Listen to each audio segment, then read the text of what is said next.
All right. It looks like most everybody that was in the waiting room is in. So welcome everyone. Once again, my name is Nathan Bennett, managing partner at Summit Financial Group. And periodically we will hold special events like this to talk about goings on in the economy, new tax rules, et cetera. And today we have a very special guest with us. Ed Mills, as you can see by his background, is from Raymond James. He is actually Washington policy analyst for Raymond James. What that doesn't tell you is that he's the total Washington insider. And we have the ability every year at one of Raymond James' national conferences to see Ed talk. And it might be our favorite session of that convention every year because they get Ed in between a couple of asset managers, one on the equity side and one on the bond side. And Ed's sort of in the middle, kind of calling balls and strikes and talking about what's going on in Washington at a time when Washington maybe hasn't had any more influence on markets than they have had right now. It feels like all we're doing is watching the news out of Washington. So Ed, I'd like to welcome you to our broadcast today, and the clients of Summit Financial Group certainly appreciate it. Maybe you could tell us a little bit about your background, and thanks again for making time for us. Yeah, it's great. And I apologize that last time I got stuck on an airplane and was not able to be on here, which has been kind of flying in and out of DC has been an adventure these days. But my background, I've been in Washington for 25 years. Don't hold it against me. I moved after college and I started on Capitol Hill. I worked in the House of Representatives. I worked in the United States Senate. While I was there, I worked on a lot of different legislation responding to the financial crisis, and largely a lot of banking related roles. Since then, I've been working in this role for the last 15 years, trying to translate what's going on in DC, how it impacts the market, how it impacts the economy. Which couldn't be more timely. So we're really grateful. For our clients who don't know, Ed's got a pretty big gig and he's usually dealing with institutional clients. It's kind of a special opportunity for us to have him join us. So we're really grateful for that today. I'm going to start with a caveat, a little bit of instructions. If you're not used to the webinar format, if you'd like to ask a question, please use the Q&A button at the bottom of your screen. Those will not be public for everybody. We'll just see them. We may have already asked a question or going to be asking a question similar to yours. It's possible we won't get to all of them, but we do want to hear them. So I've got the screen up. If you want to fire questions, please go ahead. The other thing about today is we're going to be talking about Washington, D.C., which by its nature is political, which by its nature is going to divide people into two camps these days in America.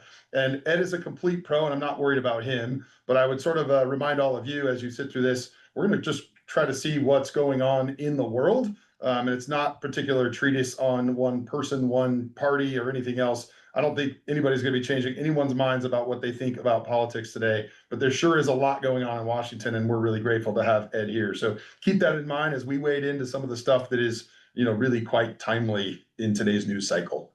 Yeah, and what I would add to that is my title is Washington Policy Analyst. It's not Washington Political Analyst. I am focused on the policy. What is the most likely thing to happen? Why either party is either in support of it, opposed to it, and then trying to do our best to say, all right, what is the impact on the economy? What is the impact on certain sectors? What is the impact on the market? So really, I think that's a really important introduction because the conversation here is not attempted to be political, but it is mostly focused on the policies that are being implemented in Washington, D.C. and the why. Yeah, which is what we absolutely care about. So I think to do this today, I'm going to kind of do a Q&A and take you on a tour of some of the stuff going on in Washington. We'll start with tariffs, kind of go to fiscal policy, the Fed and the new act. And if we get time for some of the foreign policy stuff, we'll get there. If not, we'll try to make sure we keep it to 40 minutes or so for everybody's time. But maybe we start with tariffs because it feels like it's been the story of the year. Ironically, we had this scheduled a few weeks ago when your plane got canceled and you got grounded, and it's a lifetime ago. So we have a whole new policy now than we did then. But maybe you could start by taking our clients through the kind of the life cycle, what happened after Trump was elected and the belief, and then kind of on to the April surprise, and then the pivot off of that. It's kind of fascinating, especially when you share some of the things you know about the inside that we don't see. Yeah, so I think that the way in which I view this is there's a couple of things. First, from that lens of support, when I have spoken to folks within the Trump administration, they will lead with the idea that a big part of the tariff and trade agenda comes from the fact that there is in the polling data, a lot of support for this, that about 75% of Republicans say the trade agenda of the United States is unfair, and about 50% of Democrats. So it's not a usual situation where you get that much of the population in favor of one policy or another. In terms of what happened on April 2nd, and we'll kind of go to what's going on today, another thing that I pick up when I talk to folks within the administration is they feel that one of the big lessons learned from the first term was time is the most precious commodity. It's the truism of life.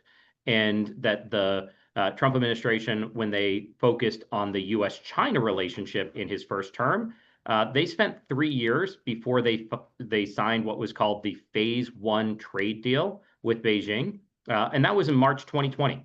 And soon after that was signed, COVID broke out, and they would point to the fact that most of that negotiation never was implemented. So there is a general view among the administration is to go fast, go bold, and to see what sticks. After the announcement on April 2nd, there was a major negative market reaction both on equity markets and in fixed income markets, and that did cause the president to back off. But I hear a lot of conversation about the so-called taco trade. Trump always chickens out, and there is a certain view that, like, as he escalates things and there's a negative response, there is a response by the Trump administration. But I would kind of give a slightly nuanced view here is that one thing that I see consistently from the president is that he always changes the goalpost. He doesn't necessarily negotiate within what would be considered the normal parameters of negotiation. So when he is threatening 50%, if he ends up with 20%, I think that he is largely satisfied. You could say, oh, he chickened out, he didn't go for 20%. But on January 20th, if I told you that worldwide there was going to be a 10% global tariff, and certain countries were going to have higher tariffs, certain sectors were going to have higher tariffs, you would not have believed me. And the reason I say that is that most clients didn't believe me. We do webinars, and institutional clients, they gave it a less than 20% chance that we were going to do that. So it is more about resetting the goalpost and having what is an aggressive and highest tariff policy since Smoot-Hawley from the 1930s in place, but it's also kind of seen as walking back. So it's really because of it is compared to what, and the compared to what is so severe that it looks like a bit of a capitulation, when in reality it's been a very aggressive trade agenda.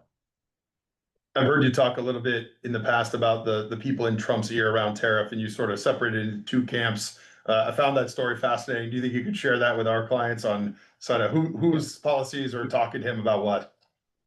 Yeah, so I think that the story there is, like, when I one of the things that I kind of see about DC is that I can't know everything, so I try to rely upon as many of my sources as possible. And when I talked to the folks that were really doing the trade policy, what they always told me was there's Team Tariff within the White House, and there's Team Econ. Team Tariff was represented by kind of Peter Navarro. We haven't seen him very much lately. It was represented by Jamison Greer. He is the U.S. Trade Representative. It was represented in some ways by Howard Lutnick. Team Econ was Treasury Secretary Bessent. Team Econ was also Kevin Hassert, who is in the conversation right now to potentially be the Fed chair. And it was very clear going into April 2nd, Team Tariff was in charge. Since April 9th, with this pause, Team Econ has been in charge. And what I heard from a number of contacts is that the Treasury Secretary sitting in the Rose Garden on April 2nd did not know that Lutnick was about ready to walk up with that chart with the different tariff rates. And the first time that he knew about those tariff rates is when President Trump announced it.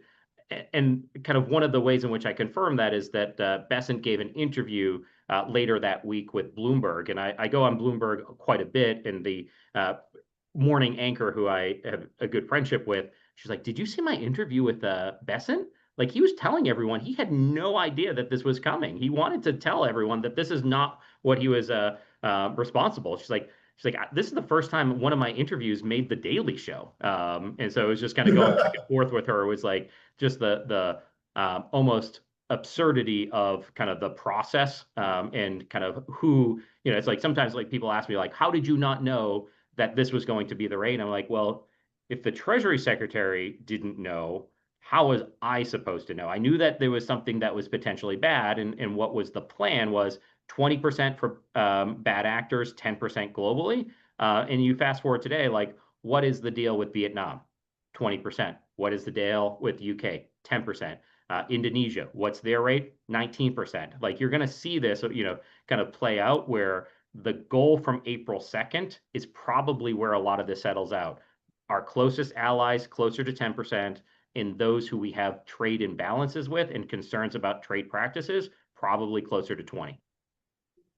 It's really interesting. The way we got there, definitely interesting. And It's been a roller maybe, coaster. So, yeah, it's it's like, completely bananas. I think our clients share that with us every time we get together. They're like, this is crazy. And I think some perspective is helpful. I'd like to kind of ask two questions in one here. One is around, because you talked about, okay, if 20 and 10 was what the market expected, and we think that's what we're going to get, what do you forecast from a market perspective now?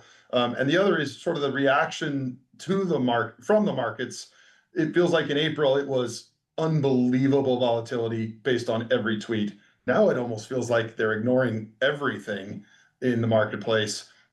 Maybe kind of juxtapose those two things. Where you think we're going, and has maybe the market swung too far the other way and not paying attention to what's going on in Washington? yeah, I think there's a couple of ways to think about this. First and foremost, I'm with a lot of these policy bites, I'm always asking the question, is the market going to be focused on the outcome, or is the market going to be focused on the process? Because that will tell you market reaction. And what I've noticed is that in early innings of any new administration or any changeover in Congress, if the majorities change, the market is trying to understand how those individuals, those majorities are going to govern, and they are disproportionately focused on the process. And so that's where we get every single tweet. As they go through the process, they then start focusing on the outcome.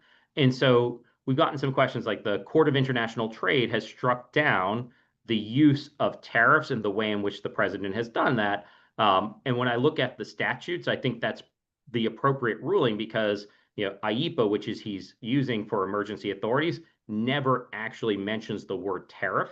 And IEPA was passed in 1977 to limit presidential authority as it relates to tariffs because Congress did not like the fact that in 1971, Richard Nixon used the predecessor statute, Trading with Your Enemies Act, to implement tariffs. So what we're seeing right now is like, all right, we have court cases, we have different things, but the reality is that the president does have a lot of authority as it relates to tariffs. And so maybe a court case says one authority doesn't work, but the outcome probably doesn't change regardless of what the courts say, what Congress says. We're headed towards that 10 and 20, probably a weighted average closer to 15% for a lot of the tariff policy. So that's where I think the market is like, unless the outcome expectations materially change, the market is not going to change kind of their expectations as well. Where do you, if that is where we end up, and if it's something you're comfortable talking about, is the world pricing what happens to earnings and profits and the economy and the chances of recession in that environment? It felt so vague before, right? There was this possibility of unbelievable curtailment of growth, which was going to just for sure recession, and the market reacted accordingly, to then something different. We almost haven't heard anybody talking about, so if that's what it is, what's it going to be? Yeah, I think so. Our chief economist here, Eugenio Alaman, has, back of the envelope has said for every 10% increase in tariffs on a weighted average, it's about a 1% decrease in GDP. So 10% weighted average, taking off 1% of GDP, that's not good, but that's not necessarily recession. 15% starts getting into the danger zone. 25%, which is, the weighted average was closer to 30% on April 2nd, that if you shaved off the full 3% from the GDP, that's where we have recession. The flip side to that is, all right, if there is a weighted average of 15%, what percentage is paid by the consumer. Is the consumer going to pay all of it? Probably not. There's going to be some subsidies by different governments, especially China. There's going to be exchange FX impacts. There's going to be some loss of earnings by businesses. But on the other side, we have just passed this massive tax bill. And when I look at that, and we're going to talk about this, there's about $2 trillion of new programs added to this tax bill. And that $2 trillion is disproportionately all spent in the first 3.5 years of that tax bill. And so I look at this year and it's about 300 billion. Next year, it's about 400 billion. So that's adding maybe 1.5%, 2%, depending upon the multiplier to GDP growth. So net, where do we end up? I think the market right now is betting that it's going to be between the tariffs and the fiscal impulse of this tax bill in a positive direction. And I think that's part of what's reflected in equity markets and also a lot of those recession concerns taking a backseat at this point. That's interesting. It's probably a good transition point to go talk about our big, beautiful bill and what just went through, maybe the process of how it got there. There's plenty of people disappointed, I suppose, on both sides. And then maybe it's worth talking about how the scoring works on that. So you'll hear estimates, hey, this is going to cause X trillion dollars of extra stuff to our budget. And then someone will argue back, hey, but you're not taking into account the increase in GDP and what that will do because the CBO can't score that. Take that wherever you want to go, but I'd love for our clients to get kind of a sense of what happened and what is the outcome that we're all wondering about. Because if tariffs are going to add a little bit, and if this thing is sort of stimulating initially, where are we at now that this has become law? Yeah, so first off, I'll refer to the bill as OB3. So that's that's the DC term for it because everyone's a little bit tired of going one big beautiful bill. So we're like, all right, we're just going to call this OB3. I love it. So OB3, it was done because Republicans had a sweep. And so when you have a sweep, you can do reconciliation. And reconciliation is reconciling a budget. You pass a budget and then you see what you want to add or subtract to it. And only things that are adding or subtracting to the money in or out of the government is technically germane.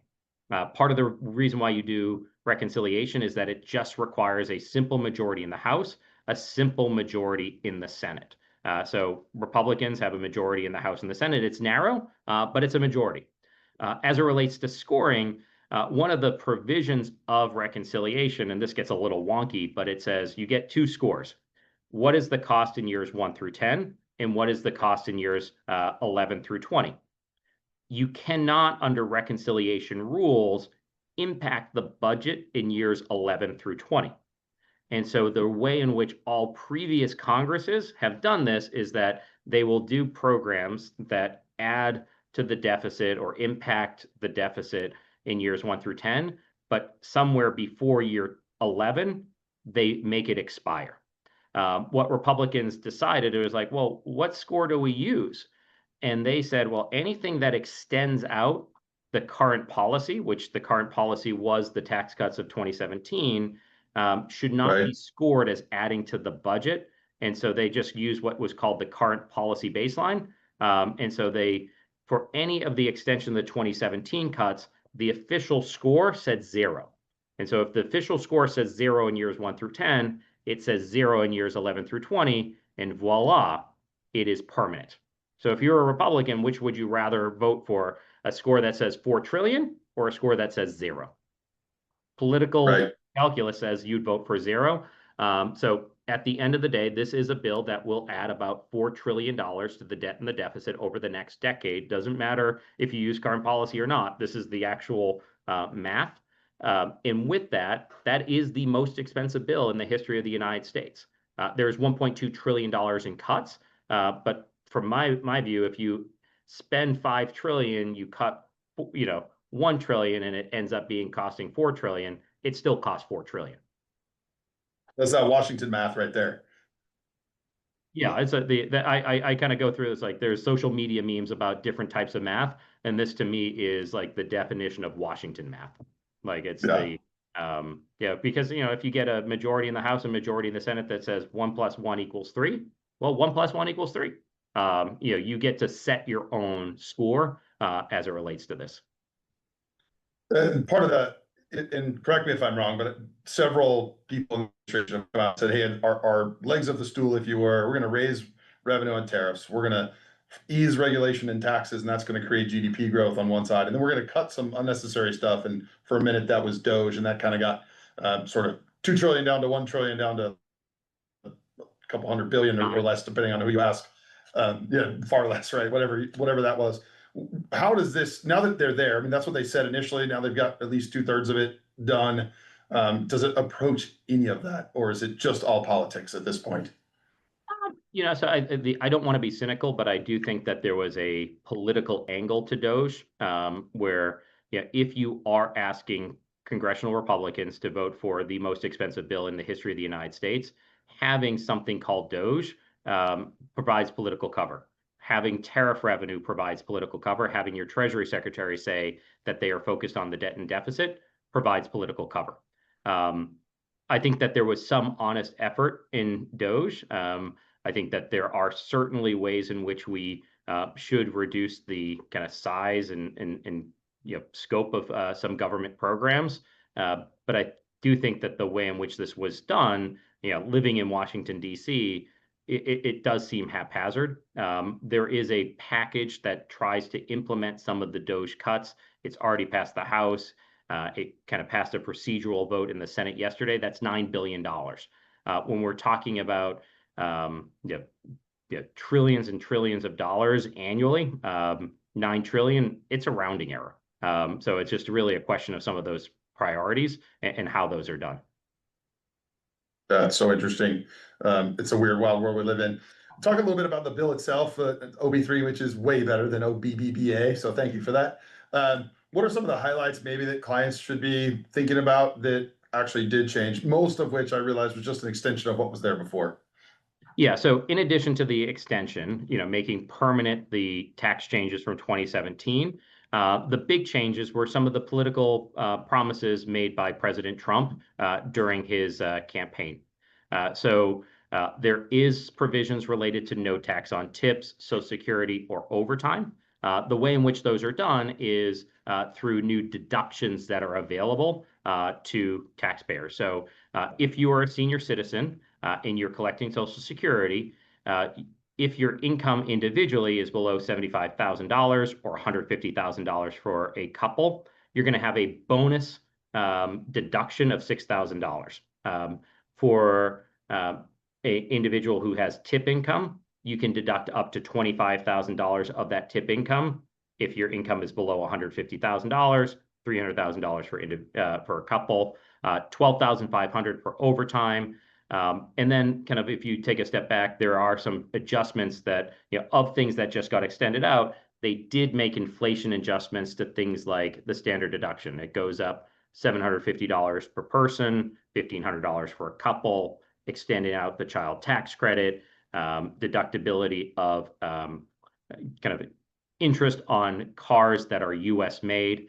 And then probably the biggest change for kind of a lot of people on this call is that if your income is below $500,000 and you are from a state or a local district that has a high tax burden, back in 2017, the SALT tax deduction went from unlimited down to $10,000. In this bill, they went up to $40,000. Now, that provision only is in there for 5 years. The expectation is it probably gets extended, but that is probably the most significant tax relief for certain households who had tax increases after the 2017 Tax Act. And with most of our clients being in California, that is special note to the group listening to this. No, it is. I mean, it's like if you look at, if you can exclude an additional $30,000 of income there are different rate caps in there. That could be an additional $9,000 of take-home pay at a 30% rate over the next 5 years. That's material. Yeah, there are phase outs for some of our folks on here who are fortunate enough to be doing better than 600,000 a year in AGI. You're still back at 10,000. If you're still on the pass-through companies, you're still able to do that. That was possibly going to be taken away in the House version, but it looked like it made it back in the Senate. And we'll probably do another webinar to get kind of deep on some of those things for clients who really want to geek out on the OE3 bill. But it did seem like that was one of the material changes. Yeah, those are, and then just quickly, a couple of other changes. If you have students who might in your life that might be reliant on federal-backed student loans, there are some new limits on there for the graduate student loans, the professional loans. There's some new limits on Parent Plus loans. Going into 2027, there are some changes to Medicaid benefits, SNAP benefits. The big changes there are some new requirements for work, some new requirements related to immigration status. But probably the biggest change for those who are eligible and will continue to be eligible is the fact that right now we make a determination once a year if you're eligible. Going after 2027, there's going to be a 2-time-a-year redetermination. So people are going to have to turn in those forms, or they're going to lose coverage. The estimates are a certain number of people who are eligible will not turn in those forms and could be without those healthcare benefits once those go into effect. Those are some of the more controversial provisions of this legislation. Just cutting through the noise that you hear in the media. So when everyone is really quite loud about, oh, all these people are going to lose coverage, is it because of the assumption they won't turn in those forms? It's not that they're being dropped right out of the gate. Yeah, I think it's a lot of it is so there are, so adding in new provisions that are new hurdles to keep on the coverage is probably one of the biggest things. The work requirement is 80 hours a month for recipients who are kind of without dependence of a certain age, able-bodied, below a certain age. But there, it's just the bigger question about this is that as you change the totality of the pot of people who have coverage, some hospitals who have relied upon the reimbursements, you might not individually lose coverage, but if a certain percentage in your community has lost coverage, does the hospital can they stay afloat? And if they, there is a rural hospital fund in this bill because one of the concerns is that maybe you might not be a target of this bill, but the kind of unintended consequence or the ancillary consequence of this, there's a ripple effect through this. So, I don't necessarily, kind of dismiss some of the concerns about kind of, all right, well, politically might be defensible to say, all right, immigration status, making sure people are eligible, making sure those who are able-bodied of a certain age work. Those, in politics, one thing I say is in politics, when you're explaining you're losing, those are fairly defensible positions for Republican members of Congress. What the concern is what are the downstream impacts of those policy decisions on those who are otherwise eligible, who are turning things in, who are working, who check all the boxes, but get caught up in a larger policy change. Oh, and as with most things, right? It's complicated and there's lots of facets, and it's hard to do in a quick tweet on social media to actually explain what's going on. So we appreciate that. Let's talk a little bit. A question we've been getting probably more so, and it's probably politically motivated. If you happen to be anti-Trump, I think people are a little more worried about this. But has there been any significant discussion about changing Social Security? Somebody actually asked that on the chat right here, but it's a question that we've had a lot more commonly recently than maybe in times past. Yeah, I think the short answer is no. The reality is that there was a view that even in the bill, Medicare, which disproportionately, by definition, is for those above a certain age, right? That was essentially not touched.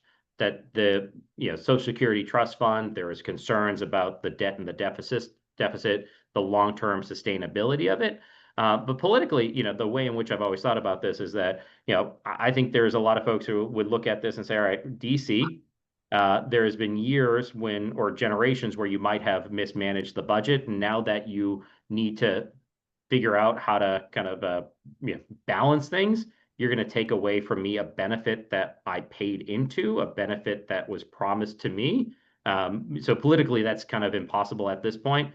Longer term, if it gets to the point where people feel that those changes are necessary to preserve something that has been paid into, preserve something that has been promised, that's where we could get some entitlement reform. But I don't think we're anywhere close to that at this point. There's just no political will to take on that fight at this time. Maybe let's pivot to some of the news that's literally even today. It's been going on for months, but Trump's been after Jerome Powell and the Federal Reserve for quite a while. But today there was even some more news there. Maybe you could give us some perspective on what that relationship's been like, what you see happening, and where that goes next. Obviously, the financial markets tend to react poorly when they think there's too much meddling with the Federal Reserve. Yeah, so the way I view this is at the bare minimum, there is an attempt to limit some of the political power of Jay Powell. And I do think that the way in which we're going to see who the next chairman is going to be a bit of a competition. President Trump generally likes folks to compete for jobs and to really audition. To me, the four candidates for the job would be Scott Bessent, who's the Treasury Secretary, Kevin Hassert, who is the National Economic Chairman, the chairman of the NEC, Christopher Waller, who is on the board, who was appointed to the Fed during Trump's first term, who has been increasingly critical, as well as Kevin Warsh, who is a former governor. And I could see a scenario where what the market is going to do is if there's a view that maybe Trump doesn't fire Powell, but he has diminished himself politically, that the statements of some of these other individuals get overweighted, that people are asking the question, all right, what would they do? And the market's always forward-looking. The problem I have with some of the criticism of the Fed is that if it jumps over into a view that the Fed's independence has been lost, rates don't go down. Rates will go up. So it is, I could understand some of the frustration that exists if you feel that Trump wants the rates to be lower, but Powell doesn't want to do that. But if you fired him and replaced him, the unintended consequences there could be fairly severe. The final thought I would have there is that because of all these criticism, I've talked to some folks who kind of spent their life at the Fed, and what they tell me is with this criticism, the Fed has to be even more data dependent. And the biggest piece of data that they don't have is what's happening with tariffs. And to the extent that we just extended the tariff deadline to August, we're going to have to wait until September, October, maybe later before we have the true economic impact of those tariffs. So it's going to be hard for the Fed to cut in July. It's probably going to be hard for the Fed to cut in September. Because of the political pressure of Trump trying to get him to cut rates and the uncertainty of tariffs, is Trump actually prolonging what he actually wanted to achieve? If he just gave more certainty on tariffs and left Powell alone, I think we probably would have already cut. Interesting. What's your take on maybe how Powell is viewed by the business community, Washington writ large? I've been on record with my clients at some of these over time saying I think he had an impossible job. He managed through a pandemic, probably didn't tighten fast enough, but they certainly did the job afterwards. And on balance, I'd have a hard time saying he did a terrible job as a Fed chair. What's the feeling in Washington? And I know there's a political angle of just people are glad he's not being pushed around, but just on the actual work being done. Yeah, I think politically in DC, or I put it more personally in DC, people have a really positive opinion of Jay Powell. I worked on the Hill. I worked on the House Financial Services Committee that oversaw the Federal Reserve. I was there through the global financial crisis. And one of the lessons the Fed learned was their relationship with the Hill was not as robust as they wanted it to be. So Bernanke, then Yellen, then Powell have really upped their relationship with the Fed, or with the Hill, especially with the Senate, because the Senate is the ones that confirm governors, that confirm the chair. But where they keep a good relationship with the House is that the House and the Senate collectively pass the legislation that determines what the Fed can and cannot do. And so I would say prior to the global financial crisis, you didn't really have individual senators or members of the House with much of a relationship with the Fed chairman. Now, Jay Powell talks quite frequently to a lot of members of Congress, and that has given him a lot of leeway, a lot of political support in DC. Even though he was late raising or tightening rates, I put that in a political camp as well. He was trying to get reconfirmed to the Federal Reserve after he got the nomination from Biden. It was like a week later, he was in front of the Senate Banking Committee, and all of a sudden he, was all about tightening. It was power secured. He can start tighten. So yes, the Fed has some level of independence, but it is also, very much within the dictate of what the president and what Congress wants them to do. So they can't be completely ignorant of what's happening in DC, and they will adjust as political winds adjust. An impossible job on the It biggest is. economy on earth. Well, as we finish up here, I'm conscious of time. What's next? What should we be looking for out of Washington as we finish this year? We head towards midterms. What should we be looking for that's probably going to impact our world? Yeah, so a couple of things. I'd say we've talked a lot about this, but if you have conversations with folks within the Trump administration, they would say, their positive story to tell about the economy and the markets is, all right, we're got the trade deals underway. Ultimately, that's going to reduce trade and non-trade barriers to kind of U.S. companies. It's going to provide more market access for U.S. companies. We're going to get more revenue from that. That's a pretty positive for the U.S. economy overall. We're made permanent the tax bill. That tax bill has fiscal stimulus, and it particularly has some big provisions in there for companies to invest in the United States. There's going to be a pretty aggressive deregulatory agenda, and we can debate what is good or what is bad from that. But where the market looks at that, it says, all right, can that increase earnings if the regulatory burden is less? And so for the near and medium term, that should be a positive for the market. Longer term, the thing that I am most focused on is the US-China relationship. Number one economy in the world versus number two economy in the world. The positive trends that I've seen there, I sat down with one of the former national security advisors to President Obama for China, Taiwan, and Mongolia this week. And what he told me is that based upon all of his delegation meetings, all of his conversations, even within the Trump administration, is Trump really wants a meeting with General Secretary Xi of China, and that probably happens in November. And so what he's instructed his administration is to be pretty positive with China. Do not put up different roadblocks. Do not put up boulders. So we've had news this week of NVIDIA being able to sell more chips into China. China approved a deal that was needed regulatory approval. Rare earth minerals are starting to flow again from China into the United States. So medium term, that relationship has thawed a bit, and that's a positive. Longer term, can Trump and Xi get in a room and negotiate? That's where I have more doubt. So those are the big themes that I'd say I'm focused on right now, from Washington. Never a dull moment. I'm sure there'll be so many more news stories. And while I'm not sure we'll always get the opportunity to have your perspective, I am certainly grateful that you made time for us today on the East Coast between a bunch of meetings about whether the Fed chair was going to be here tomorrow Yeah, or not. So, I was the Fed was the whole day today. So it's I like to hear that Trump says that he's not firing him, but it's like you think you have a plan for the day, and then the news cycle takes you in a different direction. So I appreciate your patience as we started this webinar.